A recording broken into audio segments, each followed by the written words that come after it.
I left a Yelp review. Dude, you FaceTimed me. Bro, I left a bad Yelp review. Yeah. Why would I do that? You know what's funny is I always will be like, man, who the fuck has the time for that shit? Bro, me. Dog, I walked into this candy shop. It was a candy shop? Yeah, bro, that's why. That's why. sweet. No, because the guy was a dickhead.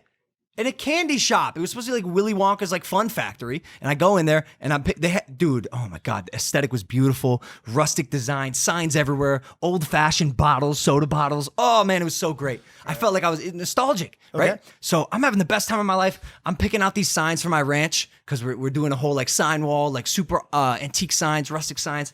And I picked like 15 out and they were like $15.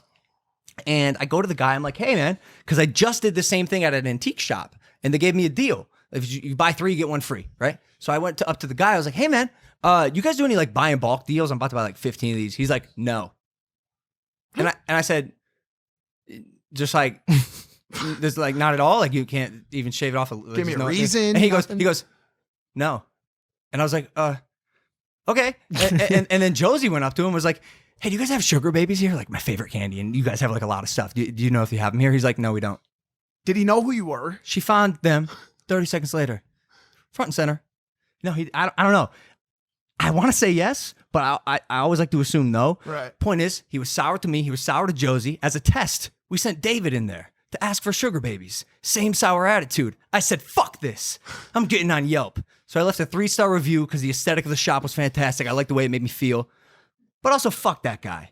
I said, for a store as jolly and gleeful as this, you shouldn't have such an angsty young man running the cashier, the register, the cash register.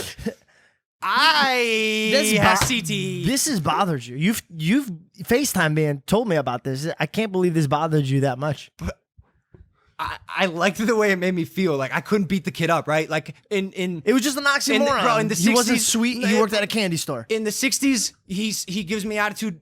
Punch him right between the fucking eyes. Bah! You can't do that now. It's 2020. I'll get canceled.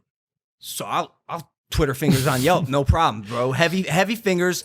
Who knows what the consequences were. What did the review say again? I can't remember now. I want to find it. Read it.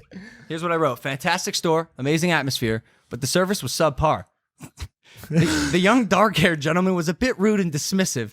We asked him if they had a specific candy. He responded with an abrasive no, and we ended up finding the candy shortly thereafter. We also asked him if they'd do a bulk deal. We bought 11 signs for $15 each, and his denial was incredibly sour and unreceptive.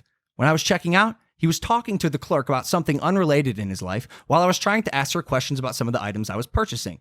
To make sure, we sent a few friends in. And he was equally rude to all of them. A candy shop as friendly and fun as this one probably shouldn't have such a jaded employee. And I felt good. Fuck that guy. You made your point. I mean, that was the right way to put it. You ordered it perfectly. Also, can we talk about like the owner thing, like sitting there reading and be like, this motherfucker sent in spies? He sent in spies. Because I wanted to make sure this guy was being a dick, and he was. He shouldn't be working at a candy shop.